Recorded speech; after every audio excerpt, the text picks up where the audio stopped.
And away we go on a Wednesday. It's a hump day right here on Crossing Lines, the place to be. 12 noon Eastern, Monday, Tuesday, Wednesday, Thursday, and Friday. I'm Donnie Rightside. He's Jeff Nadu, and we got you covered for an hour and a half. And this is the dog days of summer. Monster soccer game we're going to talk about. We'll wrap up Major League Baseball the next 2 days, a barren desert. But Jeff and I got so many topics to get through and have some fun with you. It's can't miss television, Jeff. How are we feeling today, man?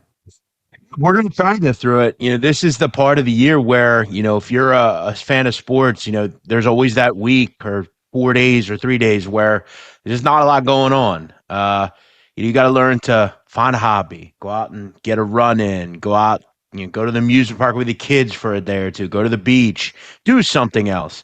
You don't have to watch sports all the time. But this year you have some World Cup, it's great, some other things. So I guess it's not too bad. That's not bad. Thank you for the World Cup. It really saved us of a lot of boring days. We had 4 soccer matches, 3 soccer matches, doubleheaders, or today, England and Argentina, which we'll get to. It should be fantastic theater, great TV. We'll recap what we did yesterday. But again, East Coast, man, Jeff. You're in the area I am. 100-degree plus today, super humid. No better place to be than inside your house, whipping out the phone, checking out the internet, and watching some Crossing Lines here. And yesterday, a lot more people subscribed to the channel. We really appreciate that. We're in list mode, Jeff. And we got a lot of good stuff because already thinking about tomorrow's lists, we got some things down. But today, Jeff, we're going to go over top 5 NFL teams, your list and my list, reasons why, reasons not.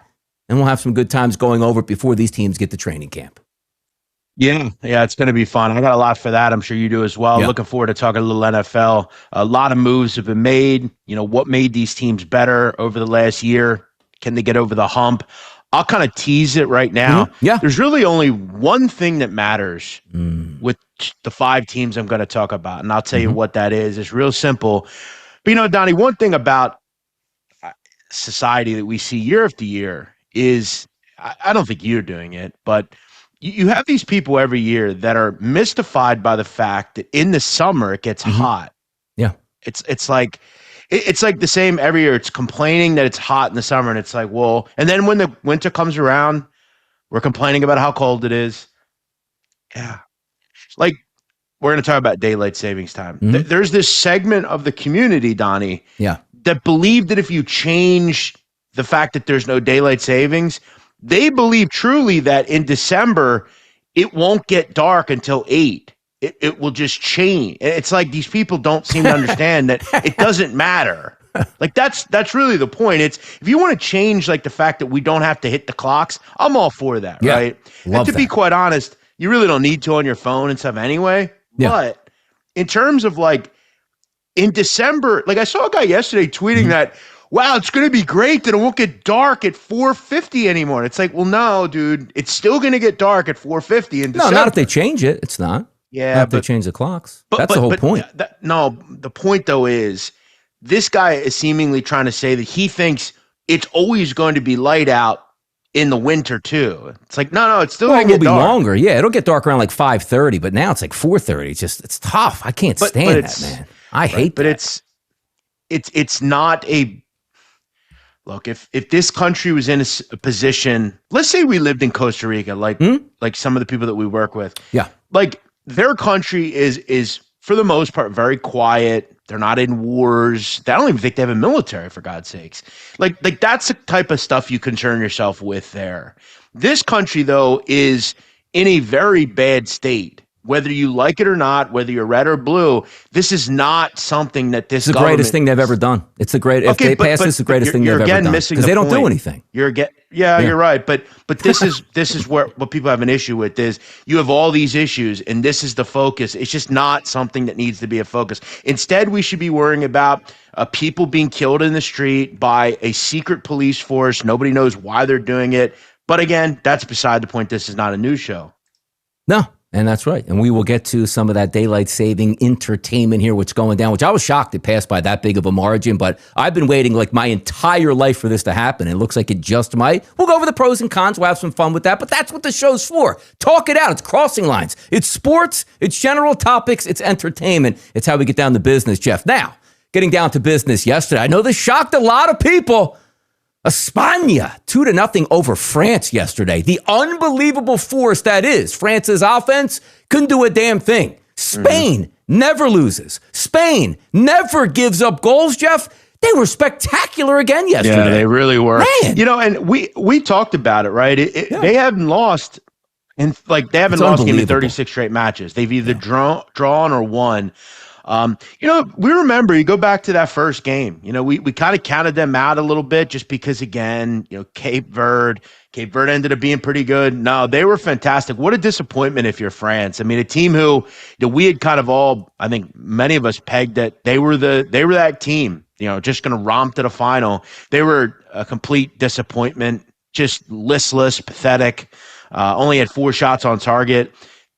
What's weird, though, Donnie, is they actually had more shots on target than Spain. It was not a particularly great match in terms of, you know, you wanted action. It was very 50-50 possession-wise. But Spain just kind of set up shop. They got that goal. And then they got a big goal with about 30 minutes to go, and that was kind of the one that put it out. And, yeah, Spain is fantastic. Mbappe is no more.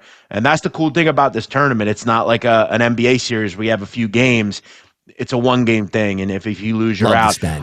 Yeah, and I'm all for like the I will say in terms of the World Cup, like, are there too many teams? We could argue that, but the way they do the World Cup is great. Like in terms of the group stage thing, and then they get into like the knockout where it's like the March Madness tournament. You lose, you're out, no questions asked.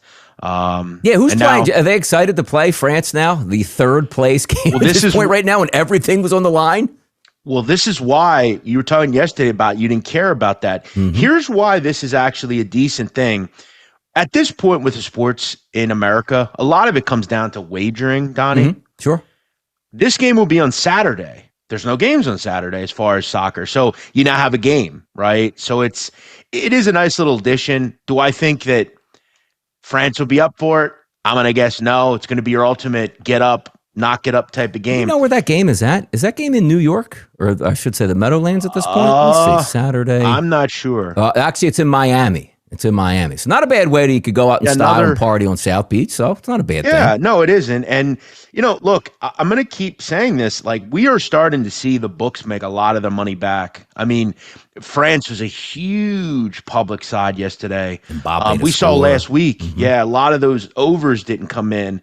You know, for the books, they were getting crushed for the first few weeks of this tournament. They're starting to make some money back now. But yeah, a clinical performance by Spain, very impressive. Yeah, rooting interest. Didn't really have one yesterday. Don't necessarily have one today, but, you know, my grandmother, God rest her soul, 100% Spanish, by the way, of Cuba. Hey, kiss it up to the stars at that point. And for me, Jeff, like, I like Spain moving on culture-wise more than France. That's just me, man.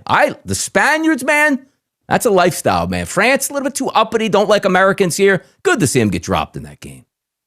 Yeah, you know, a lot of Americans have always not really liked France. I remember Tony Soprano talked pretty badly about France a few times. Remember when Carmelo goes to France with Rosalie, and he goes, "You should take AJ over there." None of those fucks want to work either. It's because AJ was at the part where he like wasn't doing anything, and when they hold on to the working papers like they're balls. When Nadu was trying to go over there and backpack around. And it's one of the greatest scenes in the history of the show. My father used to love this scene where AJ's in his room, like laughing at the computer, and Tony like walks up to it and just looks at him in disgust. And he's disgusted, man. Everybody who has a kid or anybody who's seen that before knows exactly what that is. You're having a bad day. This kid's not doing a damn thing, laughing on his computer. It is a great scene, man. You are right about that. And then it goes to like him and the psychiatrist office, and she goes, "What's been going on?" He goes, "How about the fact that I hate my son? I come home the other day, and he's in his underwear in his room on some chit-chat room, giggling with some other fucking asshole." And he then takes it upon himself at the end. Remember where he comes home again, and AJ's like sitting in the living room like his friends, like just fucking around. And he takes him out to the garage. Gets the helmet. He goes, "Take this number." He goes, "Construction," you know. And he takes the helmet, just bashes it. He's like, "Get a little cold driving down there." Man. Reset the guy's life at that point. But yeah, that is one of the great things. And even in yesterday, Jeff, so the Spain moves on. Again, they haven't lost, Jeff. 37-game unbeaten streak. Like, did we leave? Because I know France was a heavy favorite, but you know as well as I do in football, Jeff, when you see a team that just doesn't get beat, it's like, come on, man. Until they get beat, just keep on riding out that streak. One goal in the entire tournament. That's incredible. Yeah, they're really good at both ends, man. And look, I don't know if they're like they're a really great team going forward. I don't know if they don't have that like star striker. They don't have like a Haaland or an Mbappe, but they do enough. As you alluded to, they're great defensively. Let me ask you though, with the third place game, I think though the teams essentially look at it though as like the Olympics, where you do get a bronze. Like, is that important to you? Like, I know for a lot of Olympic people, it is important to get a medal. Now, does it? Because I don't know so much about the third game, Jeff, statistically, but it's still a game at the World Cup. Like, if you're Mbappe or you're Messi in this, or you're Harry Kane, you put two in the net in that game. If that counts toward your World Cup totals, that's the legendary stats you need. So that's another thing. Look, you are essentially recognized as, you know, look, it's always been gold, silver, bronze. Like at the Olympics, you get a medal as a bronze. Correct. Like, it's still a big deal. If there are 20 people in your event, you get third. I mean, that's pretty good. So, look, I think it'll be a decent match. I think it'll probably be a good total game. Maybe there's goals in it, but you're right. In terms of like the event individual awards, it means something. Yesterday, Jeff, the All-Star game was played in Philadelphia, and they brought out everything here. Now, for me, I wanted to watch the beginning of it. I love when they introduce the starting lineups because you want to see the superstars. I love Patti LaBelle singing the national anthem, absolutely spectacular. The show they put on was great. The game itself absolutely sucked, unless you had an under or you had the American League. I told you, Jeff, I don't have any way to handicap these without just saying it's hard to hit good pitching. They scored 4 runs. Take the team that just gets plus money because it's a toss-up. The team with plus money won that game. I didn't win any money. I didn't bet on it, but that's the way I would think it out because there's no real advantages yesterday. 4-0. Everybody striking out for the National League. A clunker of a game, but a really good presentation on TV, though. Yeah, 1 run over the final 8 innings. Oof, brutal. How many times you see that before when you bet when you need a total? National League had 3 hits. I mean, struck out 1,000,000 times. Yeah, I can understand, good pitching, but it's like, and this is where like baseball has the problem. At least with the NBA, right? Mm-hmm. They score 370 points, and it's like, wow, they do so many dunks, and it's kind of fun. There really is nothing more brutal than a baseball game where no one's hitting, no one's doing anything. It's hard especially in an all-star game. Can you imagine the NBA All-Star? Now, we always say, Jeff, we like defense but you still want to see the stars have fun and do superstar things. Can you imagine if an NBA All-Star game was 60-58? Like, nobody would be like, that was awesome. Exactly. And that's, I think, one of the overarching issues baseball has that they can't change, Donnie, is just the fact, like, I looked at it even, like, when I did, and I'll relate it to, like, the sit-down, right? Mm-hmm. Yeah. Long-term videos, right, 30 minutes or more, I loved doing, personally. But I had to understand that eventually the audience, we as a society and a generation, are not used to being bored. People want to scroll. Yes, right? Correct. They want quick things. It's hard. And it's not even just young people now that attention spans are low. Even people into their 40s and 50s. Me? Yeah. They want more. So you want grand slams. You want, runs. Would you rather have a 4-0 All-Star game or an 11-10 All-Star game? 11-10 every time. Right. It's the same way in hockey or anything else. It was a problem. I will say, I got 2 things that I wanted to highlight. There was a play by Clement, played for the Blue Jays. Yes. Fantastic. Yes. He threw out Andy Pages, I believe. Pages, yeah. Pages, whatever. He was not hustling, which, again, was the All-Star game. He ain't going to hustle for that. Mm-hmm. He'd have beat it out if that was a regular game, I'm sure. Yeah. Also, I'm going to just say it. Come on. I don't want to get crap for it because the guy's a great player. The last 3 years, he just, quite frankly, is not. And he's not an all-star. Mike Trout is not an all-star. We need to stop pretending that he is. This is where baseball has a problem. And the only reason he was an all-star is because of, again, for the 10th straight year, it's the same stupid argument. He needs to be in Philadelphia. Enough. No, Number one, he's not. I agree with you on a level, but the All-Star game, he got voted in by the fans. You know what I mean? It's hard to say. You know what I mean? Like Derek Jeter would always be there. Whether or not he was the best shortstop, he's going to be the star. I know, but same thing in the NBA, like LeBron James or whoever, like a superstar, like for the next 15 years, Wemby's going to be an all-star. whether he wants to or not. Remember Yao Ming? Like, more votes than anybody in the history of the sport. Yao Ming wasn't better than Shaq, but you know who's the starter? It was Yao Ming. Well, Donnie, again, you look at over the last 3 seasons. I'm with you. Mike Trout's batting average is like 230. I'm with you. And he plays 10 games a year. Exactly. Yes. Right. So again, like that's always the issue that I've always had with All-Star games.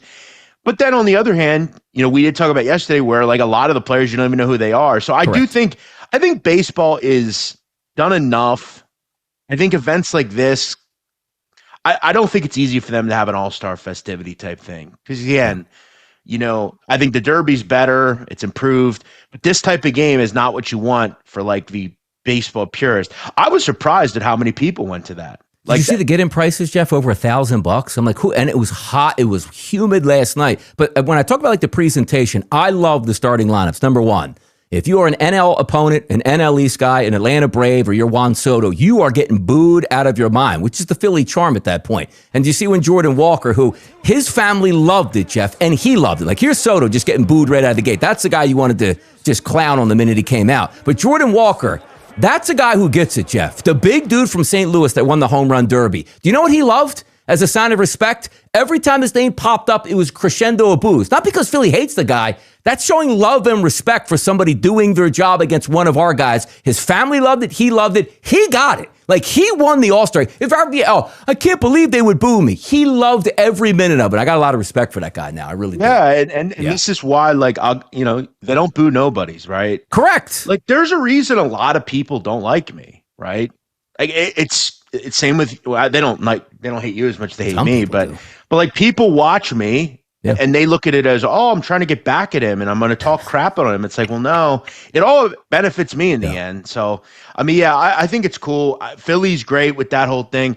Also, I'll tell you the real winner, one of the real underrated winners this year, Philadelphia, as far as like, they've had a lot of events like if you're a worker at like Lincoln Financial Field or like, you've had all sorts of events. I mean, extras. Yeah, right. And look, a lot of those people that work, all those people that work there are neighborhood people. You know, the ushers, the popcorn people, the beer people, the neighborhood people, right? So it's, you know, this has been good for, you know, whether it be the World Cup, you know, these All-Star games, the World Cup in general has been good for commerce because there's been a ton of events that wouldn't have necessarily been there.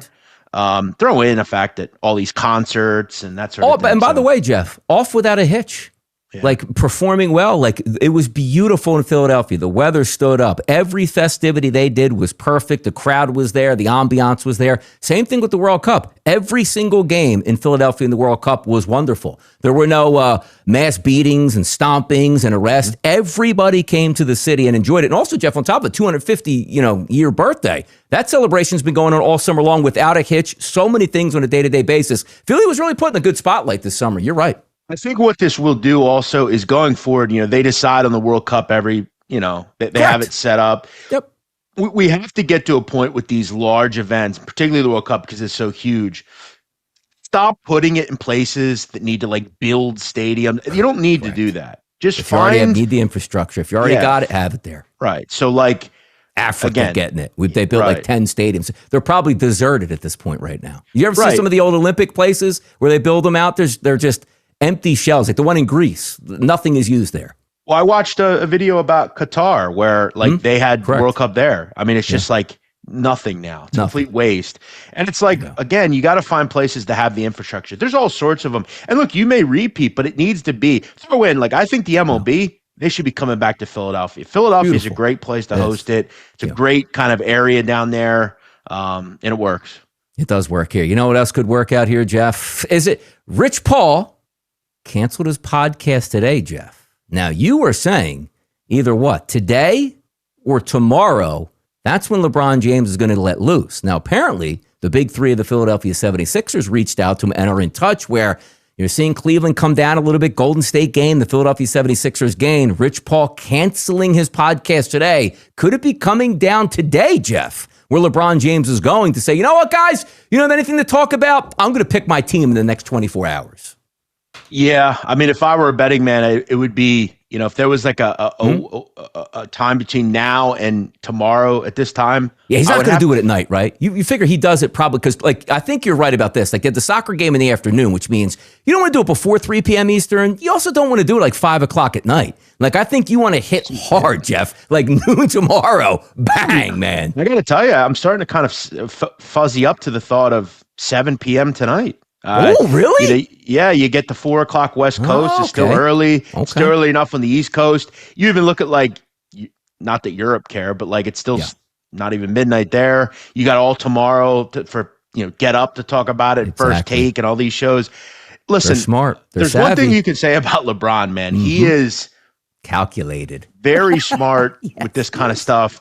And I'm sure this canceling of the podcast is some meeting of the minds between Rich Paul and all these people. Okay, how are we going to do it? Who are we going to call for? Like, I still want to believe. Let me ask you a question, Jeff, on this. How does it break? Like, like Jordan, like back in the 90s, sent the fax, I'm back. Like, oh, damn, he's back. Let's get after it. And you had LeBron James with the decision. You knew at a certain time he's going to have a television show. Is this just a sham charania bomb in the middle of the afternoon? Is it broken by LeBron James himself? How does this go down when it happens? Because we're probably 24 hours away within 24 hours. I'm glad you asked me this because as many of you know, I am a showman. I've had various viral moments throughout the years. One of which was yesterday, which was a 1-year anniversary of one of the greatest pieces of content ever created that I created. That's why these people that have this question of will Nadu's birthday be good? It's like, how could it not be? Correct. Okay, so what would I do? I don't know. LeBron is interesting. We do know he likes soccer. I mean, do you connect it around that? I mean, maybe he goes to a game. I don't know. Maybe he just very simply just calls Shams and just says, look, man, my name's going to be talked about regardless. I don't need money from content. Just it feels like he does it, Jeff, doesn't it? Like, it feels like his Instagram account, his Twitter account, his publicity gets it done. I don't think Shams gets this story first because if you've watched anything, the one thing we used to love about Woj, and I'm not knocking Shams, but technically I am, like when a Woj bomb hit, you knew that information was there. And Woj would come on TV and give you like the specifics. I've been watching Shams for like the past 2 weeks on this LeBron thing. He doesn't know what the hell is going on every time they ask him a question. It's a different answer. Well, I'll tell you what I would consider. And this is a question I would pose. So let's say you're like one of these I Show Speed or like these streamers, right? That's a big thing now, right? Let's say, I mean, they have a lot of money, those guys. What's that other kid, Adam Ross? Neon. What would you pay for this? Like, let's say LeBron's like, hey, give me $10 million. Mr. Beast. Yeah. Yeah, right. Like, I mean, I would look at it from that standpoint. But does LeBron really? I mean, we know he likes to be hip or whatever. Yeah, he doesn't want to get blasted on this. Like, if you're like, hey, I announced it on I Show Speed, like he would get a lot of backtrack. Let's say he takes the $10 million and he donates it to the Boys and Girls Club of whatever city he goes to. And he still got shit for that back in the day, which is crazy. Which I've always like. I will give LeBron this. Like, I hate people like. Society's never happy. Like, for instance, Donnie, I saw a clip last night of these two girls, they're podcast hosts, right? They were on with Shannon Sharp. I actually like their show. They're pretty funny. And the girl's talking about how she hates how men brag. Like, she doesn't like when a man brags. So, like, they go on a date and he brags. And then, like, 30 seconds later, she's talking about how she will never date a broke guy with nothing. And it's like, well, what do you want exactly? But I've learned about society, like, they're never happy with anything. So if LeBron donates 10 million, it's why wasn't it 20? Why wasn't it 50? Exactly. I can't believe we would have done that. But what happens if he did things are good, like, and a couple kids got like a college education paid for? That bastard LeBron always out for himself.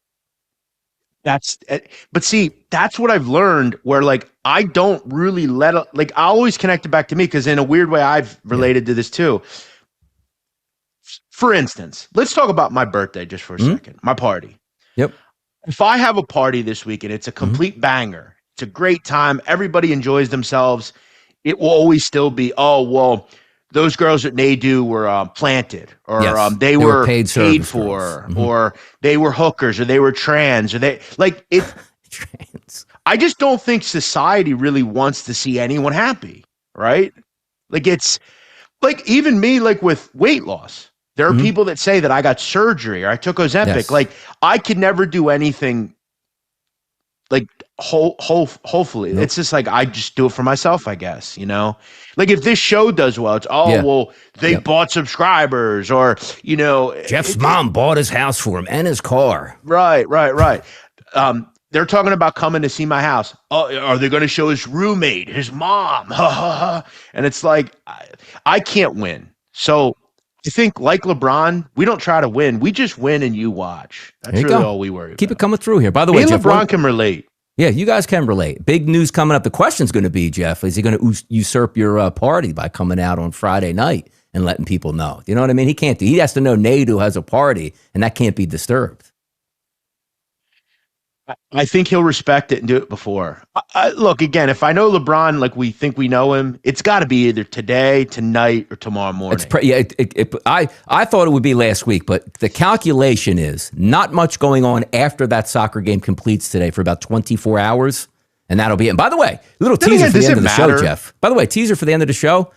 I got some questions here about the ESPY Awards, which are tonight, but I want your answers on who you think is the best athlete, the best player of the year. I'm looking forward to that. Yep, I saw that. Yeah. But let me ask you one final thing on LeBron. Does it actually matter? Like, I think if the Super Bowl was on tonight, he could still get, like, people would still care. Do you remember? And again, if you remember the World Series where A-Rod opted out and baseball was furious at him at that point, there's nothing going on. Like the NBA doesn't have their draft. And hey, LeBron, hold off on the draft. Let's focus on the draft, not where you're going here tonight. There's nothing NBA going on technically that would say we can't have you do it. So anytime he wants to at this point in the summer, it's fine. I just want to bring this up, all right? Obviously, the teams that are in the running, right? It's Cleveland, Miami, Golden State now coming back. Yeah. Yep, Golden State. So Donnie, I have the Sixers at 20-1 to win the NBA Finals. I bet this around the Jaylen Brown news, and I was foreshadowing the thought that deep down, like he'll come here and we'll get lucky. These are all around like 20, 25-1. These are not necessarily the favorites to win. Do they, like if you add LeBron, do the Sixers go from 20, 22-1 to like what, 12-1? Yes, correct. If LeBron, and he goes, oh, he's not that good. It's not the point here. You're adding depth to that team, and the Sixers probably going to make some more moves on top of that. I see right now at a certain book, Jeff, 22-1. LeBron goes to the Sixers, probably 12-1, right? Cut about 10 units off that bad boy. Yeah, I got to say, I think you might even get some bullish people say that like the Knicks are like 9-1. Yeah. Like, do you usurp the Knicks? Like, I don't think you do, but I think you're right in that realm. Like, I see like the Celtics 13-1. Yeah. The Sixers jump the Celtics. Agreed. Yeah. I think you make the case. I think they're a better team than the Celtics right now, even without LeBron. But could be. But at any rate, yeah, it's going to be interesting to see. I would imagine if I'm a betting guy, it's the next 24 hours. Quick one on this one, Jeff. Kawhi Leonard probe. NBA says it must end before the season starts. No duh, right at that point, because you need to have Kawhi where his team is going to be, which we think is going to be in Toronto. Let me ask you this quick question. Is this getting swept under the rug? Or are there going to be heavy ramifications like Kawhi Leonard, you participated in this, you can't play in the NBA for a season? Or does this just get swept under the rug? I would think it gets swept under the rug. I mean, it's not necessarily something illegal or something. As far as, you know, like if you're betting or something like that, you obviously have to drop the hammer on those people. I don't know. Maybe they will. You know, as I said before, the Clippers always seem to be involved in these things behind the scenes, these ownership type things. Did Steve Ballmer do something like a few years ago? They obviously had the Donald Sterling stuff like 10 years ago. Yep, force that guy out. It always seems like they have some sort of issues owner-wise, trying to get around things or do stuff behind the scenes. I don't care much about this. I'm sure if we know the NBA, it doesn't seem like if it's anything non-criminal, they don't I don't think he's going to be suspended or anything.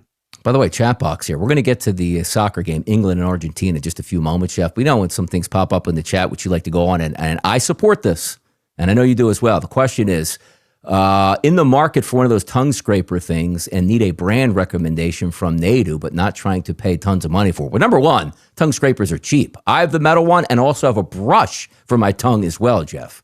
How about, do you have a certain one? Do you use the metal one or do you use the one of those, the bendable one or just the tongue? Which one do you use on that? Yeah, so again, tongue scrapers are very legendary. Must have. Like if you're a grown adult and you're not using a tongue scraper, what do you do? Like I can tell right away if you do. Like Yeah. if you do or don't, I could tell right away if you use a tongue scraper. It will change your life. And I truly mean that. I'm not kidding around. It's not like some pipe dream. It's one of the best things I've done as an adult. Because what it does essentially is a lot of people don't realize that when you brush your teeth, which again is very important, flossing, all that stuff, you got to do all that. But the tongue is where the food kind of sits. Yes. And it develops Bacteria. like a film over your tongue. And I would advise you when you get the scraper, like do it, and you'll get a waft of something. Like you could tell when you do it. It just makes your mouth just feel so much better. It's cleaner. But yeah, so I'll give you the brand I get. So just go on Amazon. Yes. I would also advise like every month or two, every month or so, I would say, you should probably you always want to get a new one, like a fresh one. Let me get mine. Yeah, I'm trying to go through my Donnie, orders. I do. I use the metal one, and then I also I have a long routine. Like I will brush my teeth first, brush my tongue with my toothbrush, then I floss, then I go tongue scrape, but I also use the mouthwash at 2 different times. First one to blast it out, and the last mouthwash just to hit the back of my throat. Oh, interesting. So I'll tell you what I do. I do the tongue scraper before anything. Do you? Okay. Yes. Yeah. I find it to be a lot more effective. So the one I use is the Master Medi tongue scraper for adults. Mastermedi tongue scraper. It's $9.95. You could have it today by 5 p.m. And I would strongly advise using it. I use it around, the after I eat dinner, And again, I don't eat after that. Yeah. If you plan to eat something later, I probably wouldn't use it. You want to use it. And this is one of the reasons, Donnie, where if you're looking to lose weight, it's a very effective way. And I'll tell you why. One of the things that I perfected when I was losing weight is doing that routine after I ate dinner. I didn't want to eat anything for the rest of the night. And Jeff and I, we're gonna spend some time talking about fasting, what works, what doesn't, and why it's the greatest thing I've ever found out in my entire life. But you are so right about this because I brush my teeth twice a day, floss twice a day, do the same routine twice a day. Once, obviously, when I wake up, and right after I eat, because it's like we always talk about The Sopranos. Hey, a little bit of sugar lets you know your body, the food is ending. When you brush your teeth after you eat, it's over. And your body knows it's over. Your mouth knows it's over. You're not going to throw another piece of like chocolate in your mouth at that point. It's a good point you made up. It's like I look at it like cleaning off your kitchen, counter. Yeah, you're going to put a piece of pizza right down on it after you just cleaned it. No, you're not doing that. It's like a clean house. Like correct. I like to clean my house before I go somewhere, right? Mm-hmm. Like for like a few days or something. As far as, and I do want to address this because you always have these stupid people. Yeah. But I brush my tongue. Doesn't matter. That doesn't work. You've got to pull it off. Okay. A toothbrush cannot do that. And look, I can guarantee, like I said, if I got 10 people in front of me, I can tell you which ones do it and which don't. If you don't do it, I think you're hurting yourself. And I think you're missing out on something really nice. It is the number one thing I would strongly advise to adults. There you go. That's Nadu giving life advice on the day we just have one soccer game, and that's how you get down. It's crossing lines to a T, Jeff. But as I said, we got one soccer game. And again, great question there. Fantastic stuff. We love to answer those for the people. Top story today, England, Argentina, Jeff. We are ready to rock 3 p.m. Eastern. And I take a look right now, going over some odds with some books here, Jeff. To advance, England, -130. Argentina, +114. The favorite side, the 3 Lions, Jeff. Yeah, I'm surprised. I mean, it seems like the market really is down on Argentina after the last game or two. They still have one guy that no one else has. And, sometimes that's important. I haven't had a great tournament here. There have been times where I feel like it's been a little bit better towards the end. But, look, I played both teams to score here. I know the whole world's on that. And that's the issue once you get down further and further in this tournament. I mean, these sides become super public. I want to believe like both of these groups going forward are very good. I don't trust either defense. The England defense has a lot of problems, not just with people being out, just overall talent.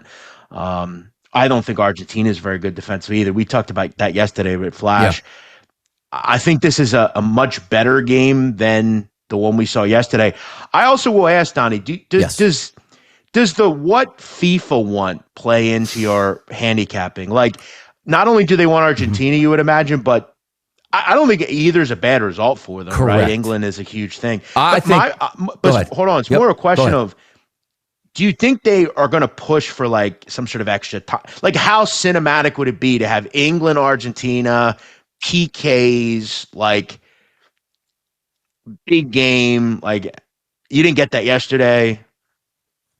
I know where you're going with this. Now, number one, you saw, and Flash talked about it yesterday, very astute, cheering for Argentina early on because they knew they needed them. I think once they got that Final Four, Jeff, they were going to be fine. Because number one, you're going to have an unbelievable championship final. Number two, you're going to have a game in the third place game that everybody probably will still watch who is a soccer fan and just get the fans in because there's nothing else to do on a Saturday, as you point out, just to handicap and get away with it.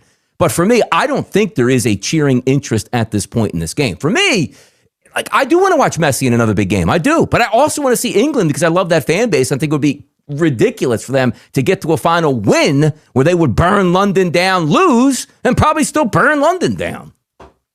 Yeah, it's kind of like the Knicks fan base. It Correct. really didn't matter. They were going to do it regardless. I think you'll see a great match. You know, would it surprise me if it's 2-1, someone gets a late winner or something? I just felt like both teams to score was the best bet to me in this match. I think it was better than anything yesterday. I do think this will go to extra time. You might get some cinematic stuff late. I'll tell you this: I don't think Argentina will miss the opportunities that Norway did. You're going to get Messi the football. If I'm the manager at Argentina, look, those guys at Argentina, they're not these rare random players. They know to get the ball to him.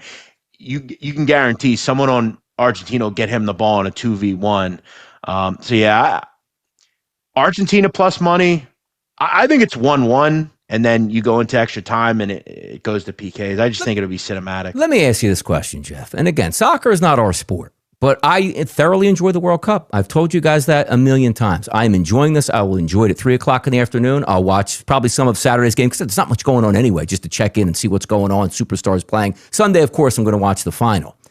But are we missing something? And I preface this, it's not our game. Why no golden goal, Jeff?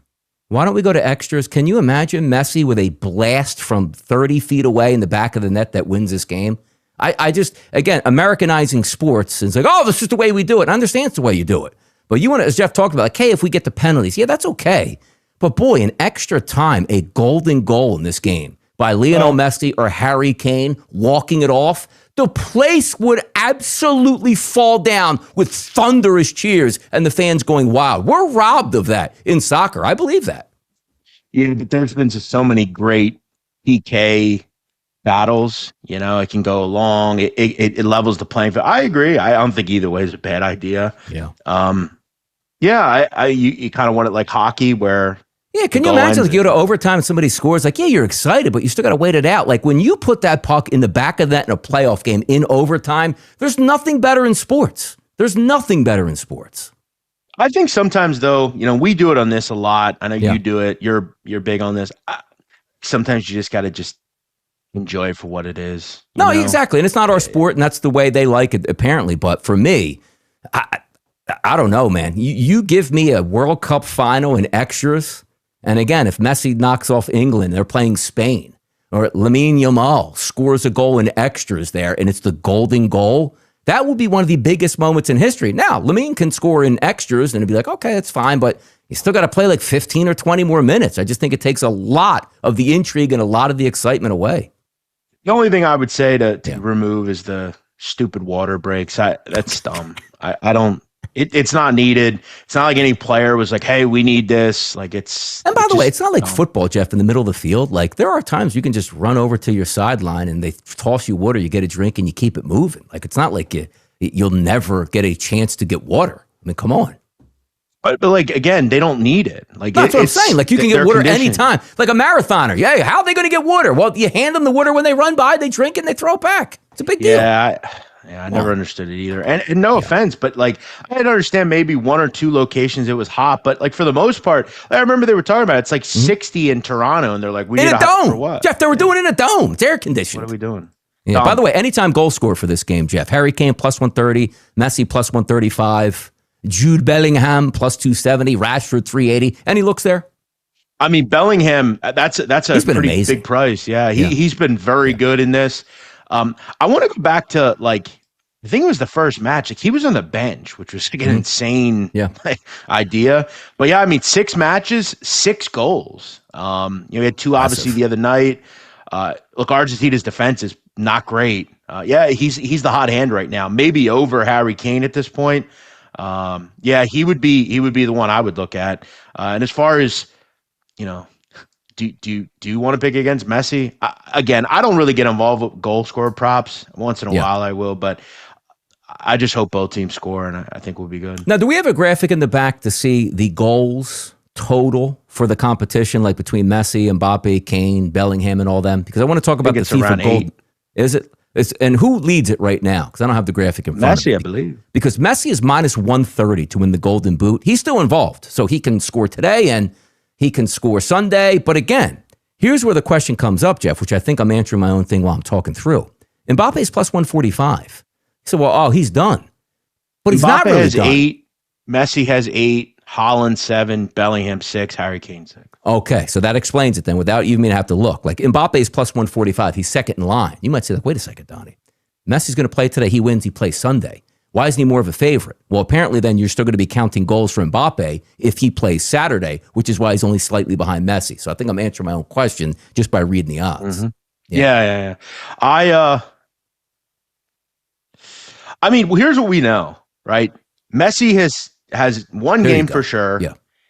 And he has an opportunity to have 2. Correct. Mbappe has 1, and he may not care as much. So correct. I'd be betting Messi at this price. Messi. Well, how about that? We got a little World Cup action in. We talked a little Spain. We talked a little Philadelphia fans in the All-Star break. Yeah, go ahead. I'll just end it with this. Mm-hmm. If you ask me who gets to the next round,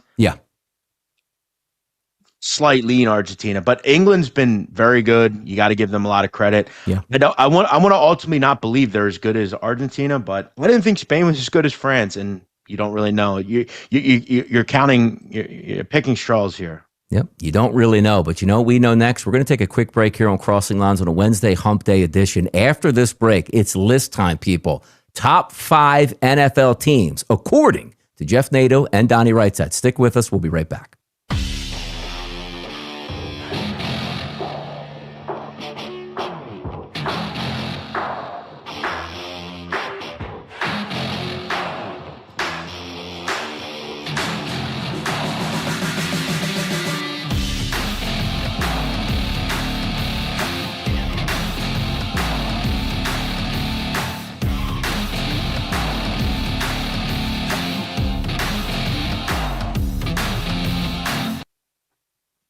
After the break, back and better than ever. It's Crossing Lines on a Wednesday. Donnie Rightside along with Jeff Nadu. Look at that. At Donnie Rightside, at Jeff Nadu. Easy to find us on social media. Easy to find this show, Jeff. Crossing Lines on social media. Crossing X Lines. And also, if you are watching right now, thank you so much for the support already. Hit the subscribe button. Hit the comment button. Thumbs up as well. If you're watching out there on social media, that's not YouTube, which we get in the chat box and have fun. Welcome into the show. Thank you for the support. And if you wanted to at me on Twitter, X, or Jeff during the show, pops up right here. I got a separate little laptop that just watches social media. So if you're reaching out, we'd be able to let you know and have some fun. But Jeff, we told you, it's list time in the summer. Not much going on. NFL action about to begin in just a few days with teams starting to report to training camp. Yesterday, had some fun on the top 5 quarterbacks here, which is what we want to do today.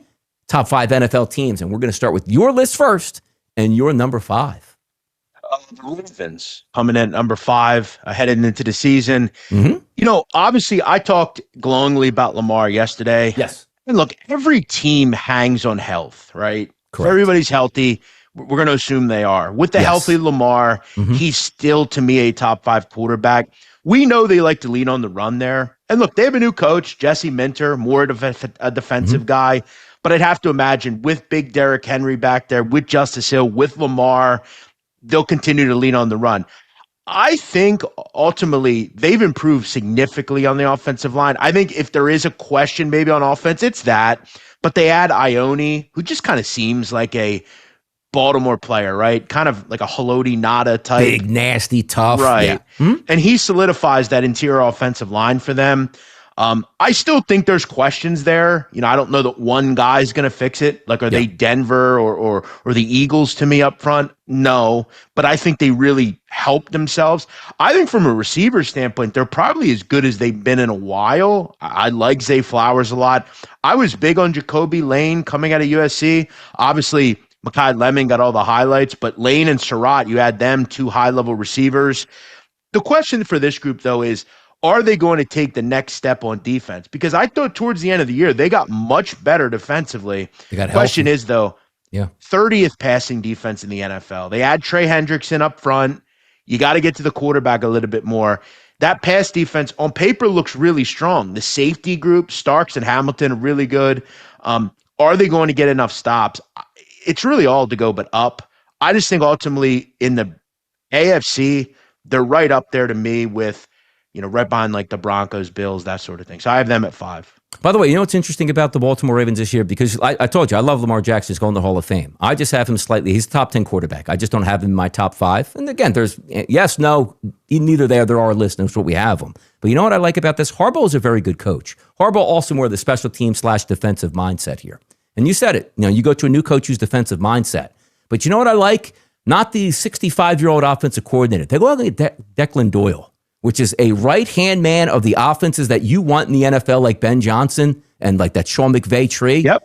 I like that move. Now, here's what's always interesting. You never quite know how that's going to get implemented in the first year. Lamar Jackson's a veteran. Does he say, I like this offense and go with it? But I think you can say the same thing as me. Is I don't like when they go away from like the running game altogether because it hasn't worked out in the playoffs. But the wrinkles in that type of offense that just schemes people wide open, very intriguing to me, Jeff. Yeah, I'll look at just kind of one other thing I want to make clear. Yeah. A lot of these teams, Donnie, you don't see a ton of wholesale changes because you don't necessarily need them. Yeah. But you look at like a Doyle, right? When do you ever see these young, for the most part, young coordinators? They usually always come and they really succeed quick. They hit a home run. Yeah. I thought the thought of like Doyle with Lamar and that group, it just seems exciting. I'll throw in one other name too. They added a kid in the NFL draft, Zion Young out of Missouri, towards the end of the first round. At times was a little immature, but he's huge, 6'5", 265. This is a team who just always hits it out of the park from a draft standpoint. I like him on this type of team, under that DaCosta, Jesse Minter tutelage. I think he's going to do some good things for them as kind of a not every down pass rusher, but someone that can come in and help. And Trey Hendrickson helps at a big level. So they're my number 5. Number 4, the Denver Broncos. Yeah. And I'm going to tell you something.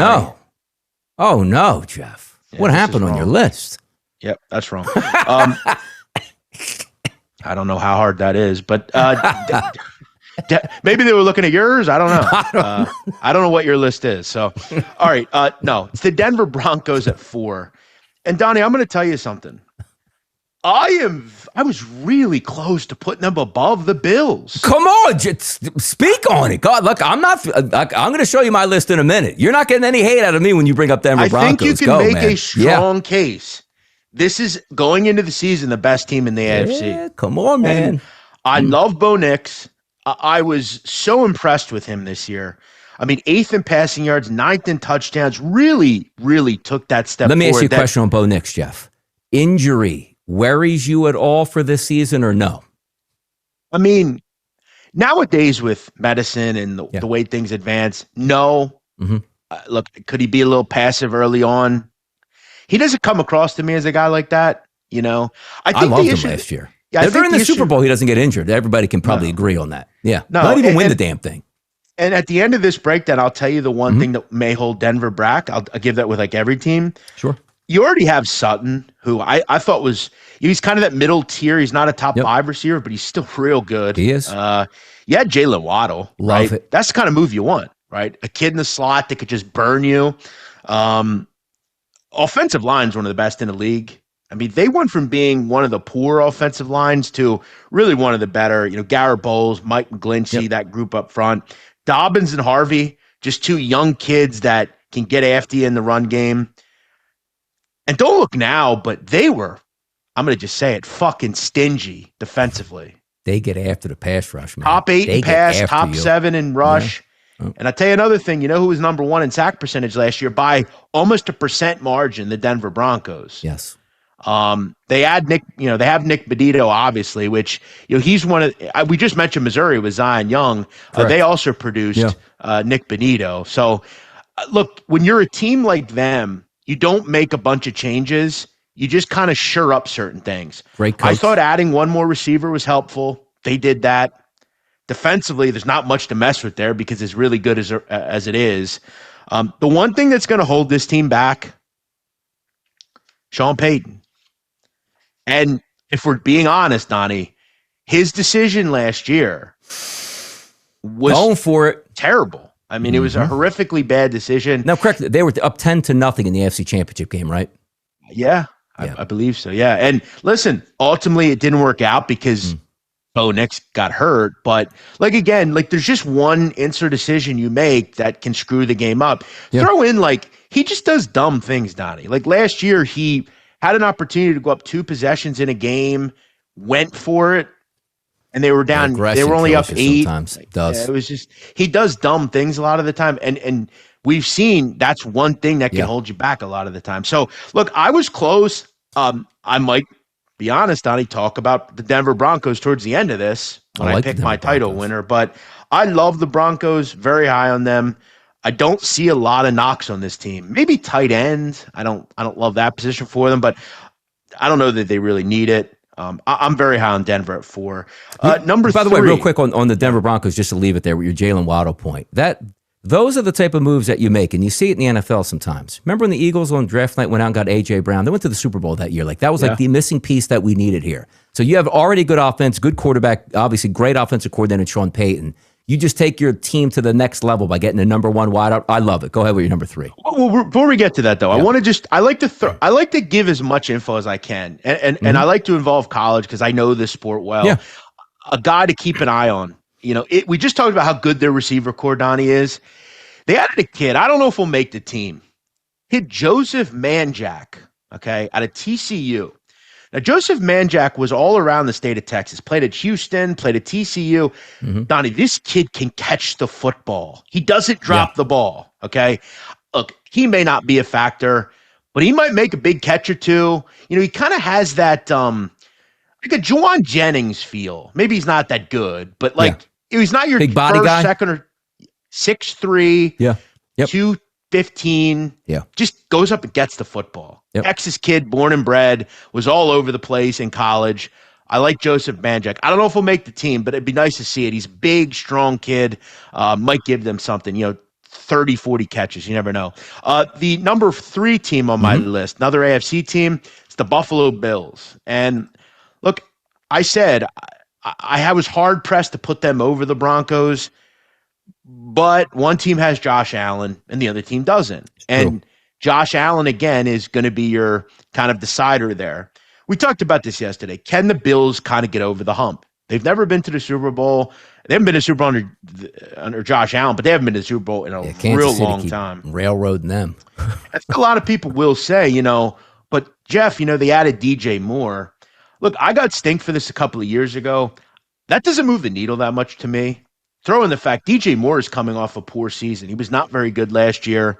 He only had around 50 catches. I know there was a lot more options to throw to on the Chicago Bears or wherever he was, but was he at Chicago? Yeah.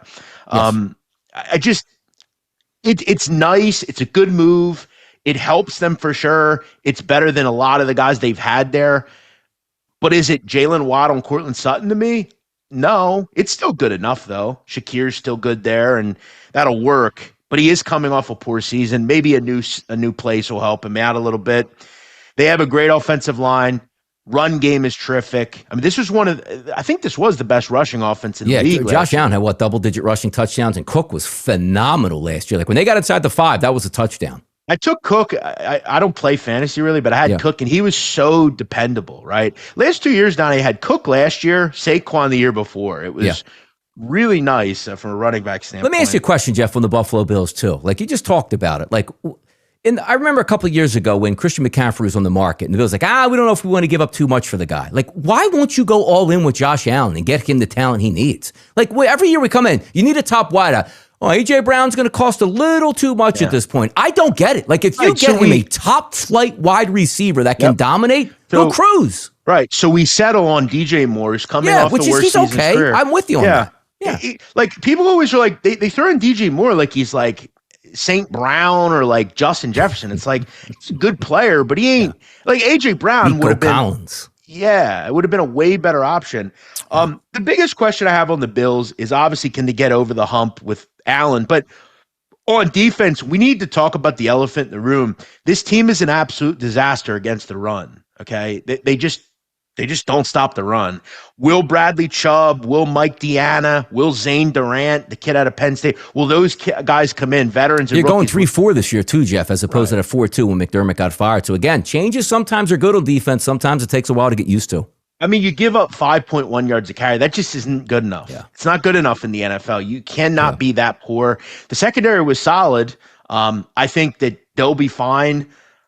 I'll also point out, going from McDermott to Joe Brady doesn't really do, it doesn't matter to me much. Joe Brady was there for a while. He ran the offense anyway. It's like McDermott wasn't sticking his nose in the offense. So the only thing that's going to change is defense. And McDermott's usually a good defensive guy. I'm with you on that. It's not a huge change. They just have to, we've seen time and time again, if you get gashed against the run, it's a long burn, right? Yeah. And you can't continue to just give up 5, 6, 7 yards a carry. It's throw in. I mean, this league, whether it be, Derrick Henry or, Dobbins or whoever, absolutely, you just can't do it. So hopefully, the Bradley Chubbs and the Mike Deannas, guys like that help here. They've got to be better. If they can get down to like 4.3, 4.4, very much more league average, they'll be the best team in the AFC.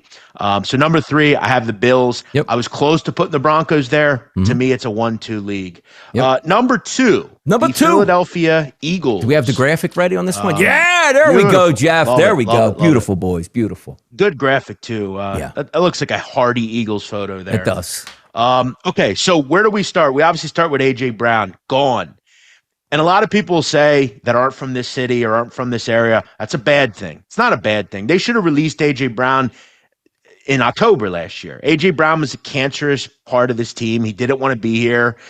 He sulked and whined and didn't give his all. And what they didn't seem to realize is they already had a number 1. Devontae Smith is good enough to be a number 1. And what did they do? Well, they said, we're not going to go out and get another superstar. We're just going to go out and get 3 really good options, right? Dontavian Wicks, Hollywood Brown, and then you add Mekhi Lemon in the NFL draft. And all those guys are going to vie for catches. You get Goddard back, which is huge. Dallas Goedert, one of Jalen Hurts' best weapons. He's been one of the more sure-handed players when he's healthy as a tight end in the NFL. They have a new offensive coordinator, and this was the big thing in Philadelphia last year. Kevin Patullo was bad. Yep. Really bad. And the issue they've had is they really are good a lot of the years, and they get their coordinators poached, which is what happened with Kellen Moore. Sean Mannion seems to be a guy that's here to stay. He comes over from Green Bay. He's got familiarity with some of the receivers they brought in. It seems like from a Jalen Hurts standpoint, they're very high on this relationship. For me, their big question, it's not safety, which is an issue, okay? It's, do some of their offensive linemen stay healthy? Because whether it's Lane Johnson, Landon Dickerson, Cameron Jurgens, when they're healthy, they're among the best in the league. They had some back issues last year. Lane's getting a little bit older. They've got to stay healthy, because if they do, Saquon will run the football more effectively. This might be the best offense in the NFL, fully healthy. That's the big question. One thing on defense, actually 2 things. They had Tariq Woolen. One of their biggest concerns last year was cornerback 2. They did not have a cornerback 2. Or Dory Jackson was their cornerback 2. And putting him next to Quinyon Mitchell is stupid. It's like putting a shitty tires on a Ferrari. Mm-hmm. You had Woolen, who's huge. He's just a great compliment to Quinyon. And they had John Grenard. Donnie, 24 was a full season for him, 12 sacks. Yes. Really nice option. They needed that. And you know what else I like about that too? Like the Eagles do have the best cornerback tandem if you use all three. When, safety probably is going to be a lot for HYGIENE in the base formations, but nobody really uses base formations. He slides down. That 3 cornerback combo that they have, fantastic at this point. Vic Fangio, one of the best NFL coordinators. I'm with you on that, Jeff. Which, you got the Eagles number 2. Wonder who that number 1 is. Yeah, I don't. If anybody has a different number 1, yes. I don't really like. I just think you're just trying to be like different, contrarian. The best roster, top to bottom, going into the season is the Rams. Period.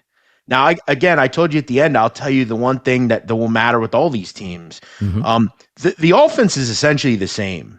They really didn't change anything. They have the same quarterback. They have the same receivers.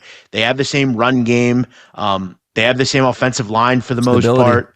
Yeah, and stability is great because, Donnie, this was the best offense in the league last year. They scored 30 points a game. You don't need to change anything. When you're a team like the Rams on offense, you really just add here and there. You add maybe a third or fourth receiver.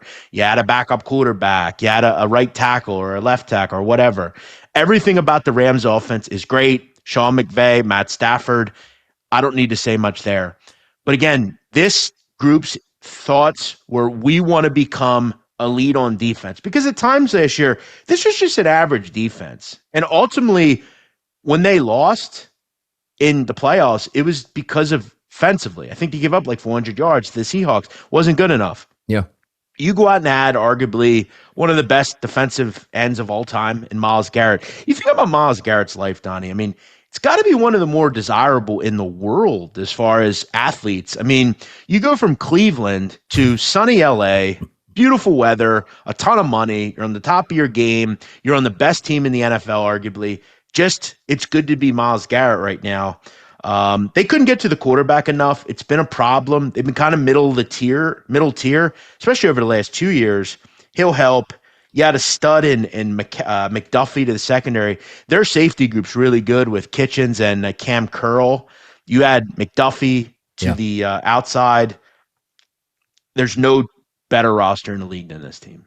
No, there's no better roster. And yes, seen the chat box where coach says, hey, best roster doesn't always win. We get that at this point. But if you're just saying all things, and Jeff's the same way as me. Water's wet. Well, what happens if Stafford gets injured? Well, what happens if Lamar gets injured or Mahomes goes down? I mean, we all understand that. But when you look at this overall. Water's wet, dude. Yeah. Like, what are we supposed to do? See the future, coach? Like, we're just giving you the best rosters. Tearing me up. Yeah. I like the top 5 that you got, though, Jeff. But here's the one thing that matters, Donnie. Yep. The number 1 seed. Like, if you get the number 1 seed, like, I don't want to go to Philadelphia or Denver or Buffalo. Like, if Denver win the number 1 seed, it's going to be hard to go there and win, right? If the Rams have to come to Philadelphia in the championship game, that's going to be difficult. It's not as difficult for the Eagles to go to LA, right? Yeah. So to me, a lot of this is nitpicking, and it really just comes down to playoff position. Yeah. Like, if you look at when the Eagles won the Super Bowl in 2018, they were at home. Like, if they weren't at home, they may not have even beaten Atlanta in that first game. So, that number 1 seed is really the great kind of equalizer. Who's going to win the both conferences? AFC, Denver. NFC, I'll go chalk, Rams. Yeah, there you go. So you got the Bills higher than the Broncos, but the Broncos knocking them off, Jeff. Yep. Gotta like that. Look at that. Yep. That's now 3. My top 5. A lot of what Jeff has. A lot of good stuff in there. But my number 5. Jeff has the Ravens in there. I do think the Ravens will be a playoff contender. I don't know if they'd be in my top 5. Team. Chicago Bears. Because I'm trying to get on the train before it actually leaves the station. Yes. You saw the spotlights last year of what the Chicago Bears can do. Is the Green Bay Packers really good? Yeah, they are. Minnesota probably going to be better because they actually have a quarterback this year. And also the simple fact you're saying to yourself the Detroit Lions are always out there, but their head coach is the biggest rockhead in sports where in a big game situation, he'll fold up like a cheap suit. Ben Johnson is my favorite play caller maybe the past 15 years. Phenomenal. I think Caleb Williams takes that next step here. Am I saying, Jeff, they're going to be a contender to get to the NFC title game? Possibly, but I don't have them the best team in the NFC. Top 5, though, I'm getting on that train before it leaves the station. Could they go 500, take a step back? Maybe. But when I see a quarterback of that much talent and a great play caller where they just started to get it underway last year, another offseason, I'm going to take those Chicago Bears at number 5. Number 4, Jeff. Go ahead. Yeah. I just want to Your mention, thoughts on it. I really like this pick. I have them kind of like 6-7-ish area. Yes. I like particularly what they did on defense. You know, they went out and made some really nice moves. You had a couple of linebackers, but you had, Kobe Bryant, who, he's not Woolen move wise, but it's a really nice safety for you. And you had Dylan Thieneman, who, I thought was maybe a fringe top 20 pick. A lot of people liked him coming out of Oregon. Defensively, I think that he looked really good. On offense, I want to see more Luther Burden. I like Luther Burden coming out of Missouri, another Missouri guy. Look, you lose more, whatever. Odunze's your top option there. Caleb, we obviously know that he's going to hopefully take the next step forward. I don't think it's out of the question. So so you have them as the third best team in the NFC? Pretty much, yeah, at this point. I think they're the best. It's a tough division, but I'm taking them over. Like the Green Bay Packers, I think are going to be good. Playoff contenders, absolutely. The Detroit Lions are very talented here, but I do think I have to have one of those teams, Jeff, that's on that rocket to go higher. And I think there's a chance that the Chicago Bears can do that. That's why I didn't put them up any higher, but I thought it was if I'm going to ride them and say they have a quarterback that I believe is a top 5 quarterback, stat-wise in 2026, then I got to have that team in back. I'm just going to say with the Ravens, one thing, right? Donnie. Yeah. Am I crazy to say their offensive weapons are a little weak?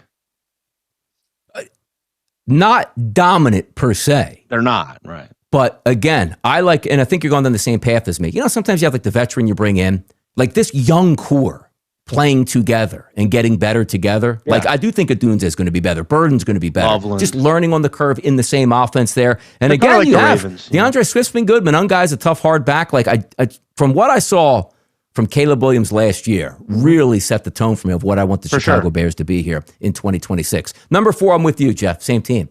It's the Denver Broncos. And I do actually think the Broncos would be higher if I knew guaranteed game number 1 throughout training camp that Bo Nix is going to be healthy. Because what you saw from Nix as a young quarterback and what Peyton was able to do with him, Jeff, there were games you would watch, he's 14 of 15 completions, 16 of 19 for completions.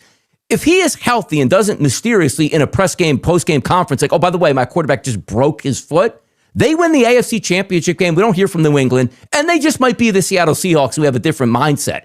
The only thing holding me back, and also Jeff pointed out with the Denver Broncos, you look for favorability heading into the next season. You got all of that momentum, and yeah, you got a bad break, pun intended, on your quarterback. But you didn't say, you know what? Like, again, I equate it to my Philadelphia Eagles in the early 2000s. We don't need to get that big time wide out. As long as we're in the mix, we'll be fine. No, the Broncos went out and said, we have to take our game to the next level. What do? Go get a top-level wide receiver in Jalen Waddle. So you're even better on paper, Jeff, coming into this year than you were last year. That's why I love the Broncos. And one thing that I didn't mention that I'm sure you would agree with, they got that little chip on their shoulder, yes. Man. They know they should have been there. Yeah, that could do a lot for you. And, you're healthy. Knock on wood. I love them. I'm very high on the Broncos. I was big on them last year. A lot to like about them. Yeah, no doubt. Number 3 team for me, Jeff. A little bit lower than you. It is the Philadelphia Eagles. Hometown bias. We don't play that here at this point. Top to bottom, when you look at this organization, from head coach to defensive coordinator to new offensive coordinator, bring new ideas in, from general manager, from offensive line. Yes, you're worried about if they're going to stay healthy. Coming into the season, they are healthy. Jalen Hurts, intangibles. Look at the big wins on Jalen Hurts' record over the past 3 to 4 years. Oh, he has. Do you see the places he goes and he wins and also outplayed Patrick Mahomes in both of those Super Bowls here? And one of them came away with a victory and an MVP. Devontae Smith will be fine. Is it a loss with A.J. Brown when A.J. Brown is motivated, engaged, and healthy? Of course it is. But Jeff was right to bring up. Sometimes you win by subtraction and add pieces to the puzzle that can help and don't need, hey, my number 1 sulking over there. I got to throw him the football, I'm sorry, guys, 4 times in the second quarter to get his head back in the game. Maybe that works out. But the biggest ingredient, the defensive line is absolutely filthy and nasty. Jalen Carter hasn't gotten a new deal yet. You know why? Because they want him to prove it. And that's a dangerous thing to ask one of the most dominant players in football, who, by the way, last year, Jeff, was injured with shoulder injuries, not injured this year. Linebacking core, phenomenal. Cornerbacks, the best in the NFL. But the reason I said, well, Donnie, why don't you have him higher then?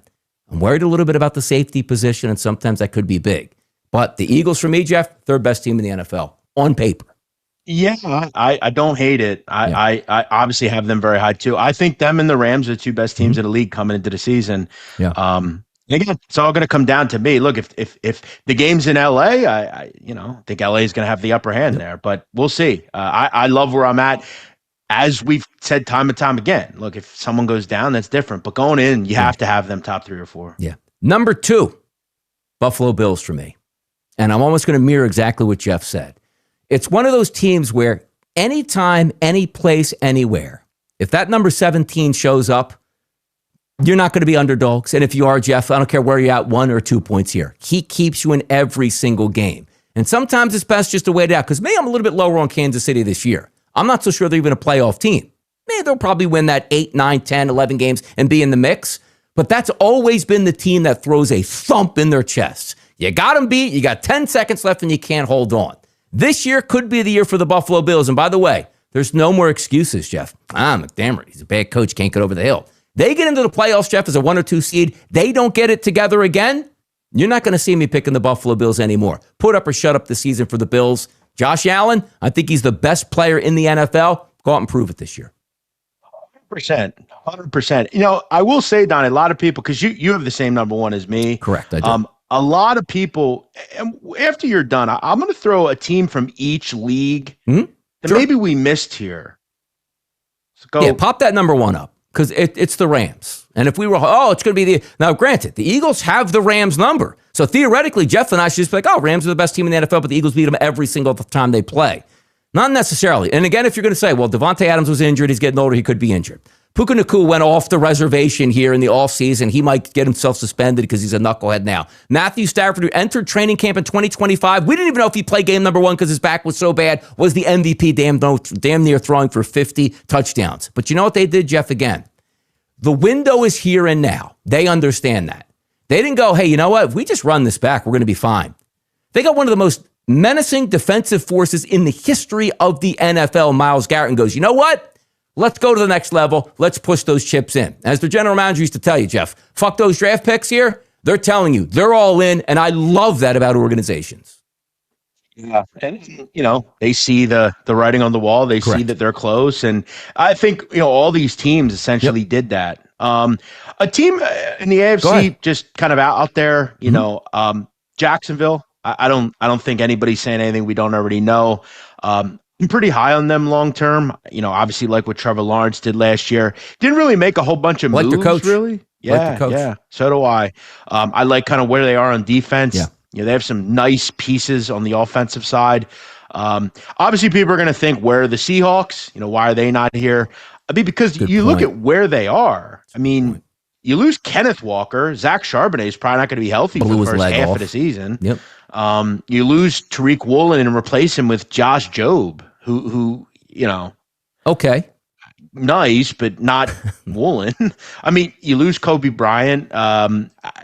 And it's hard, Jeff. Isn't it just hard to be the Super Bowl champion? You get the toughest schedule, and you have a bullseye painted on you. And the one thing we always talk about, too, is you play more football than just about everybody else in the league last year. You know what I mean? Like, you went through the playoffs. You had to play all those rounds. You had to go to the Super Bowl. Then you're making your party rounds in the offseason. Life is really good. Maybe it's like, you just don't have that. Now, I'm not saying that football players don't want to win. It's just nature. Man, got to the mountaintop. Boy, that feels good.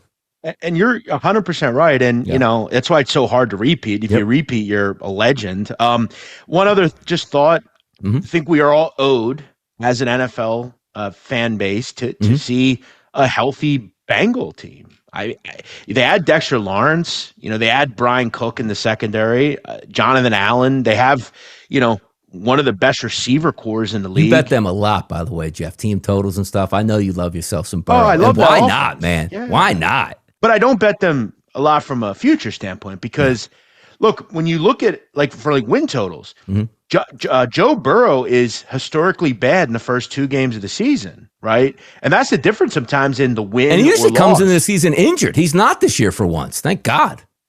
Appendicitis, knee, whatever. And their defense will be better than it's been. They add some nice pieces there. So. Yeah, a lot to be excited about. Should be a great year. Doesn't it feel good talking about football, though? We're right on the cusp of it. That's fun. Again, I keep prepping the people. You guys are watching out here. We love it. We're going to hit the afterburners, man. Football season is going to be so much damn fun around here. You're not going to want to miss out. Hit that subscribe button, turn that bell on, and get down to business. But, Jeff, It is a Wednesday. It's a hump day. We're waiting on the soccer game. It's going to take place at 3 p.m. But you know we like some trending topics here and some fun to work out. And keeping it with soccer, Jeff. 30-minute final, halftime show for the World Cup. A lot of traditionalists don't like this. I don't mind it. I like the bigness of it. I enjoy the Super Bowl where they take extended time and bring superstars out there. The question, Jeff, is do you like the superstars? I mean, you give me Shakira out there, and I got to tell you, give me BTS.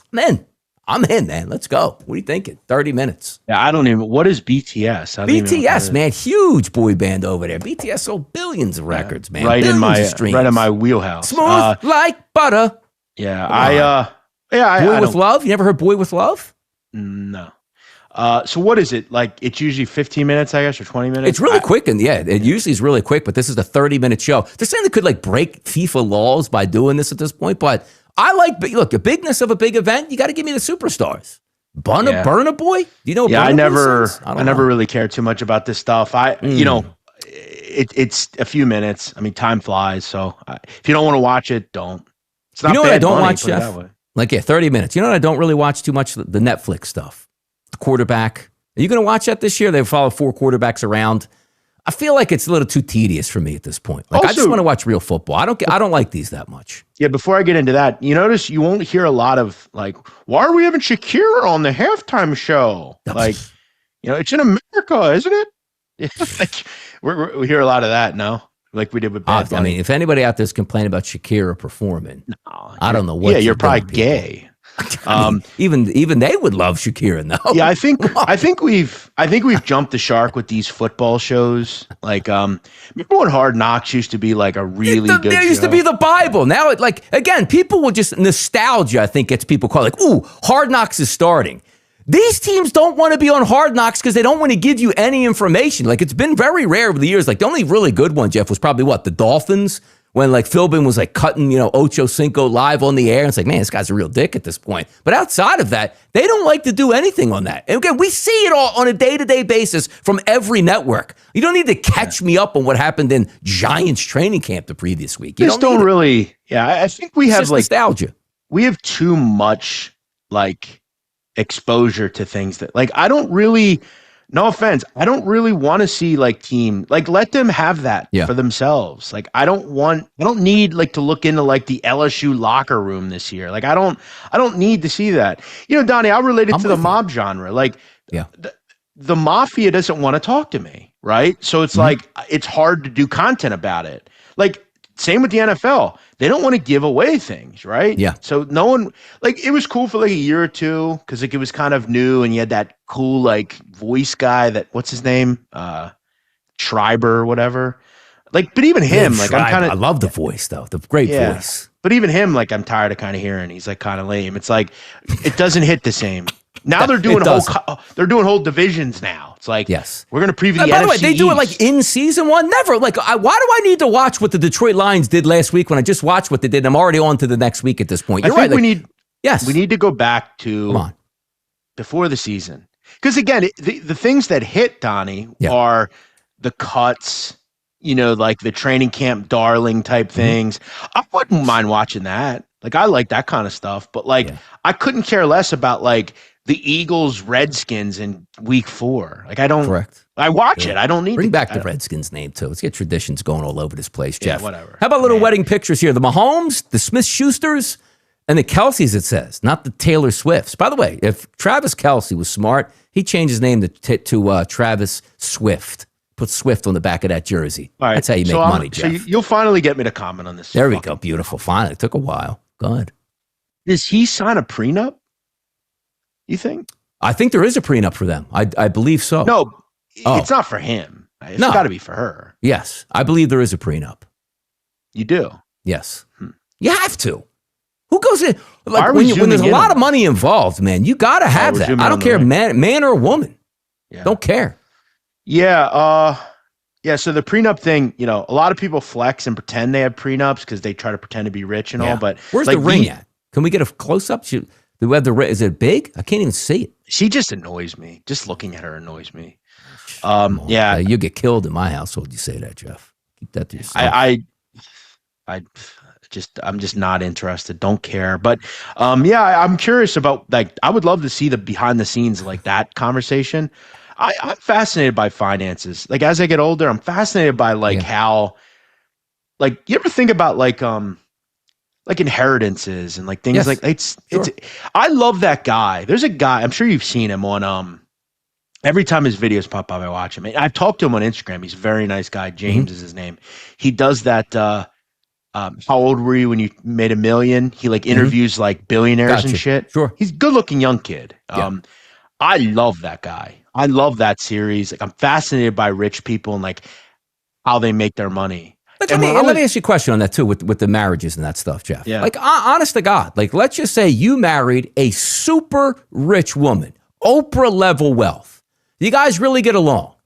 She gives you a piece, and I'll answer mine first, and I'll let you answer. She gives you a piece of paper. Hey, look, we're going to be fair by the time we get done, but you're not entitled to 50%. I signed the damn thing. Like, what do you, like, I think we're going to be together for a while and all that's good, but hey, I'm not looking if you're worth $10 billion. I want $5 billion because I married you for 60 days. Like, I would sign it. I would have no interest in saying, oh, we're not going to get married now. Like, wasn't that the whole Dak Prescott thing? Like, hey, I need you to sign a prenup. She's like, no, I want half your money. He's like, good, bounce, peace. I mean, what are we doing here? Money can change a lot of things, Donnie. Yeah. But look at the private chat, by the way. But damn, really?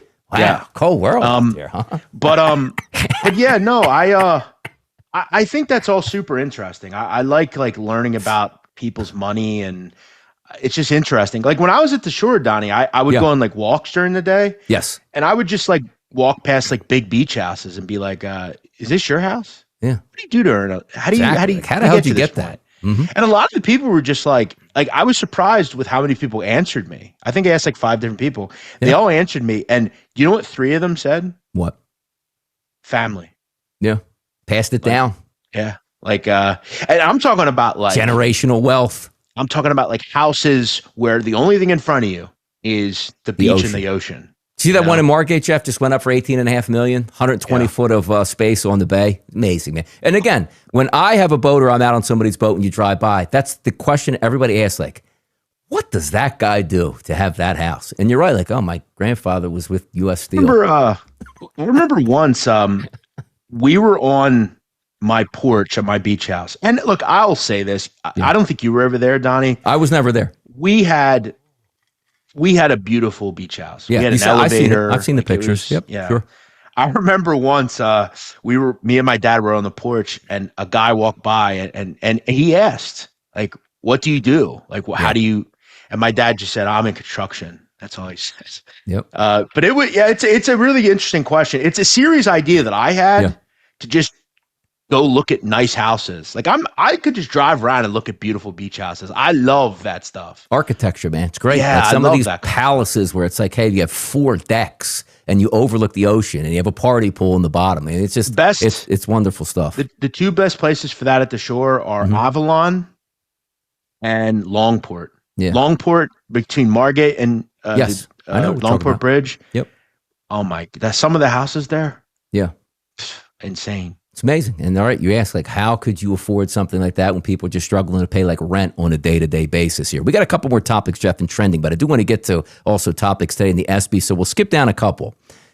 Changing of the clocks, which we started this top conversation with, which I love because I just want it to be more sunny in the winter, and that's all I care about. Nothing is worse than looking out your window at 4:15 and the sun going down in the winter. Give me at least an extra hour at that point. I love it here. Some people don't, Jeff. Your opinion on if daylight saving becomes permanent here? I don't. As my mother would tell you, anybody would tell you. I think even you would probably tell you. I'm not a big fan of change. I like things the way they are. I think it's important to understand, like to most people, it's still going to get dark though. Like, but not as early. Right, but in your body clock, it's still going to be darker at the same time. Like, I know the clock will change as far as the time itself, but like, I guess eventually you'll get used to it. But I don't know. To me, there's something really nostalgic. Like, I almost buy like October, November. I kind of lock in and realize like the winter is the winter, and it's going to get darker early. Yeah, I got to tell you, Donnie, there's something to me awesome about like on a Sunday, it's like 4:30. We're watching the 4 o'clock games, and it gets dark. Like that's something that, like it's like having Christmas in 80 degrees. It just doesn't fit to me. I love like the fall weather. It gets cool. You can smell the fireplaces. I like that. You'd like to be out on a stroll with the love of your life, Jeff. 5:15. Well, no, I'll going tell you out there another still reason. sunny. I'll tell you another reason I like this because during the fall and winter, I usually run outside around 4, but like it forces me to do it a little earlier. Yeah, like where it's just more of a structured day. But I just think it from a government standpoint, I just feel like we have more important things to discuss as opposed to, this stuff. Is it going to go through? We'll see. I mean, is it going to actually happen? We'll see. It got voted through by the House, has to go to the Senate, but I love it. Like as a kid, I used to dread it'd be like, the middle of January, and it's like, got to go home. I was trying to play with my boys out here. It's 4:15. It's just like more sunlight just brings into more happiness in most people's lives. Because the most depressing season, if you just Google it, what's the most depressing season? It's winter because it's cold and the sun goes down. I'm not sure I quite understand this point. Like it's still going to get dark, but not as early, Jeff. It'll get dark at 5 and 5:30 instead of 4:30. But the sun, like the elements don't have any thought on time. There'll be the same amount of sunlight and darkness per day, like, it's but just not at a different time. Like you sleep in late. What the hell do you care if the sun comes up at 5:30 or 8:30? True. That I don't care. Yeah, that I don't care about. It's more later in the day. But look, like everything, you get used to it. But it is kind of irritating, Donnie, when you have to change your clock. Yes. On your, the first couple days, Jeff, I usually eat at the same time. I'm damn hungry if they change the clocks. Or boy, I feel really tired. You won't have that anymore because your body clock is already there. I will say too, for a guy that likes to go out, that one time of the year where it's 1 o'clock. Yeah. And you get home and it's actually 3 o'clock. Yeah. That is By the way, if you're working, do you get double pay on that too, Jeff? You're on the clock. Do you get double pay? I remember once when I first started going out, I asked the bar owner, I said, so we have an extra hour open tonight, right? Because, yes. No, it doesn't work like that. I said, come on, dude. I'm not working an extra hour because you want to stay in this bar. Yeah, exactly. Yep. Yeah. That's good stuff. No, man. It is. And it does take away from you get an extra hour of sleep, they say, which is quite nice. That won't happen anymore, I guess. Oh, there you go. By the way, Jeff, ESPY Awards are tonight. They design it for this time of year because nothing is really going on, and you want to have some opinions and give out some awards and sort of a year meetup here. Understand this, Jeff. There's a lot of categories, and I want to ask you these to see who your winner would be, and quite frankly, if you even know who these people are. First category I'm going to go over with you tonight, Best Breakthrough Athlete. There's 4 of them, Jeff. Macklin Celebrini, who was actually a San Jose Sharks player. Alyssa Liu, figure skating, was phenomenal at the Olympics. Drake May, New England Patriots quarterback, or Fernando Mendoza, superstar at Indiana. Who would you vote for out of that? Now, granted, for hockey, for me, I'd leave out. Drake May, get out of town. It's up to Mendoza and Liu. Liu was fantastic at the Olympics, man. Awesome stuff. Yeah, nobody cares about that. It's Mendoza. Yeah, and I'll tell you why it's Mendoza. Damn, Jeff. Number one, we have to think about Mendoza. He was at Cal, was very pedestrian, just a guy, right? Yeah. He goes, they win the national title. Indiana, not, Michigan or Ohio State or Texas. And he's a Indiana. Great guy. Right. He's a great guy. Yeah. He gets drafted number 1. And we know liberal ESPN. He is a Latin American. It's a great way for them to, appease the What do you think? The ultimate liberal will be Liu. She is all about that. She is the poster child for it. I would tell you this. Yeah. It's a lock that either she wins or he wins. Yes, correct. I agree with you there. I don't even, who the hell is Macklin Celebrini? It's a great name, though, man. Name the kid Macklin. The kid's dominant, Jeff. He's 18 years old, killing it in hockey. Speaking of Sopranos, they had that character, Walden. Who the hell names? Who was Walden? Celebrini is Give me the Walden character. Who was Celebrini is an Italian name. How do you name your kid Macklin? Hell is that? You can't name him Luigi Celebrini? Yeah, come on. Marco or something. Furio? Hell is that New Age California Italian shit? No, there was a character Walden, and I don't remember him. Who was it? He was only in towards the end of the show. He actually waxed Phil Really? Oh, okay. And Yeah, they he had, ran like, over the his slick head back and everybody hair. was screaming and throwing up. And Paulie asked him that exact question. He goes, Walden, what kind of name is that? He goes, I was named after the singer, Bobby Darin. And I guess Bobby Darin's real name was Walden. I don't know. But yeah, it's Macklin for a Paisan. They should have their Metagon card fucking stamped. Taken away. They're Yeah, Metagons exactly. to a Come on. You got to keep it in the family. At least that should have been his middle name, maybe. Give him like Luigi Macklin Celebrini. Just call him Macklin. Marco Celebrini. Marco Battaglia, man. It's been around the block. Best record-breaking performance, Jeff. The 4 choices. Myles Garrett, who's obviously the Cleveland Browns, did something I didn't think anybody would be doing in a long time. He ends up breaking the record for sacks. Megan Grant, which is UCLA softball, broke the NCAA single-season softball home run record. I know Jeff's throwing that right out the door. Johannes Hasflat Klebo, cross-country skier, first athlete to win 6 golds in the winter. Yeah, get the hell out of here. Sebastian Sawe, I believe, long-distance runner. This is impressive, Jeff, because you like to get exercise. First to finish a marathon in under 2 hours. For me, it comes down to Garrett or Sawe. Who for you? He not only beat the record, he like shattered it. It's unbelievable. I don't know how it's even possible, man. God bless those runners, man. That's what, 26 miles in 2 hours? Like it's unbelievable. And no, it's unbelievable. That's pretty insane. I go with Sawe. The skier guy, that's pretty wild. Man, you know they're going to give it. They're going to give it just to the softball player, Jeff. I mean, with Myles, like it's got to go. Like put it this way, Jeff. If Myles Garrett is in the audience, he won, right? Is that what happens? He ain't going if he doesn't win, right? Yeah, you figure he would be. Yeah, but I would go with the Kenyan runner. That's that like breakthrough, record breaking. Yeah, or no, it's record breaking. Yeah, I mean that's a record break if I've seen one. Like he ran it in under 2 hours.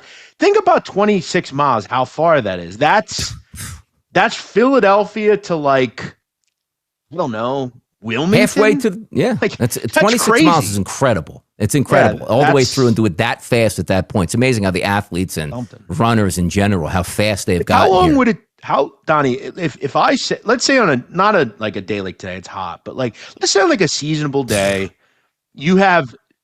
Could you get from like in a 26 mile whether you walk or run? How long would it take you? You think? Forever. Just one way. You don't have to come back. I don't know. Like I've never I usually walk on the treadmill like 3.5 miles, 4 miles an hour. So how long would that take me to do, man? You know what I mean? Yeah. Well, long time. Well, he did it in 2 hours. Do you think you could do it in 8? Let me see. So we'll go 4. But remember, you're not running like I ran a mile in under 8 minutes, but that was just 1 mile. That would take me all day. Like, no, I wouldn't even come close. I don't think I would come close. I would equate it. So I feel like I could walk a mile in. Like, what do I usually do? I'm trying to think about what I usually do on the treadmill there. If I'm walking, I could walk a mile in 11 minutes probably. I think you could do it in 8 hours for sure. Crazy. Absolutely crazy. For sure. All right, final topic, Jeff. Anybody that does that is impressive. It is impressive. Best play of the year. I don't even need the out. 3, 4, 5. Yeah, I don't even. Go ahead. What's your best play of the year? By the way, shout out to the graphics. They were really good today. Really good. Anunoby. If that's is that it? Yeah, Anunoby's tipping. Yeah, it's on there. Yes. That's Caleb Williams game time touchdown against the Rams. Phenomenal. What about this one though, Jeff? UConn stuns Duke with Braylon Mullins triple. Wow. Okay, well, Jeff, come on now. Well, I'll tell you why I'd still pick the Knicks. It is the Knicks. Yeah. If that's like the Jazz, like I don't care as much, but it was the Knicks. They hadn't won a final since the 60s. It's just so big and it's so huge. And it was the only thing really going on at the time. So yeah, I would say Anunoby, but I will tell you, Mullins against Duke, that was. I still can't believe Duke lost that game. But by the way, my calculations, Jeff, about 11 and a half hours it would take me if I don't have any breaks. Yeah, it would. I think I would go under on that. What was the other option in this? The golden goals. The U.S. Olympic men's hockey and women's hockey both won gold in overtime. That'll big probably time, man. But the men's Olympic hockey team, man, they got a lot. What are you ranking for that? 1 to 4. I'm probably going golden goal U.S. men's because it was at the Olympics in a monster rivalry. That's got to be 1 for me. But it's the Knicks, and without that play, But it didn't win. But it didn't win the NBA. If it won the NBA Finals, Jeff, I'm taking that. Yes. Yeah. I'm taking it. Arguably, I mean, that was like an insane moment. Yeah, I guess it's probably a little closer than normal, but yeah, I would say Knicks. Yep. There you go, man. What a show, Jeff. Who says you can't talk sports and have fun in the middle of the day on a Wednesday with not much going on? In an hour and a half, you're going to get some soccer action and away you get down. But that was fun. More lists coming up tomorrow. Are you going to say what they are? I don't know what they are. Top NFL wide receivers. So we're going to go over the list. But also, Jeff, and we could settle it on the air right now. Either top 5 rap and R&B albums, but I like this a little bit more, Jeff. Top 5 rap and R&B songs. Which one do you want to go with? I mean, I think you really, Donnie, have to take it to just one or the other as far as the genre. That's what I'm saying. Like, which one do you want to do, though? You really? You want to separate I'm saying, our, like, 90s to, like, 2010 rap and R&B, that's a huge... Yeah, it is. That's why it makes it tough, Jeff. Look, you're going to have best available mentions in there. You said albums or artists? No, that's what I'm saying. Do you want to go albums? But I like more top 5 songs. And again, you're going to have some that just outside the 5 because I have songs that I love from artists, but maybe the album doesn't stack up and you get sort of shortchanged there. But I don't know. Which way would you like to do it? You pick. I don't mind. Okay. We'll pick out. By the way, before we go, I'm gonna hit you. I don't think you'll know this, but I'm gonna test to see if you do. Mm-hmm. Last night I tweeted a rap lyric. Do you know what song it was? Or I have to go back and look at it, and I promise I won't cheat when I do. What was the rap lyric? I'll just give you the lyric. Yeah. Word on the street, you reap what you sow. I don't have that. I don't. I remember reading it, and I don't have it. I was actually going to tweet you on that. Okay. Well, number 1, it was Jay-Z. Okay. And that's in the song called, it's actually probably my favorite Jay-Z song of all time. It's from the Blueprint. It's called Never Change. Never change. By the way, your boy Lisi last night, speaking of lists, Lisi, listen. Do we have to bring him on and rip Joe, him or something? You got to cut the list. What do you think? Bring him on tomorrow because, Joe, listen, I understand you're trying to be different, but Joe, Arch Manning as the 5th best quarterback in the SEC? Yeah. Joe, what? Joe, Arch Manning's the 2nd best quarterback in the country. Yeah. I'm clipping this, by the way. He's going to see this. This is good. Yeah. But there's no, like, this is where I can get off the boat. Flame him right now, Jeff, because I'm clipping this. Go ahead. This is where I get off the boat with these lists and these arguments. It's like, we're just trying to, like, say shit to say shit. It's like, Joe, did you watch the final 8 games of the season for Arch Manning?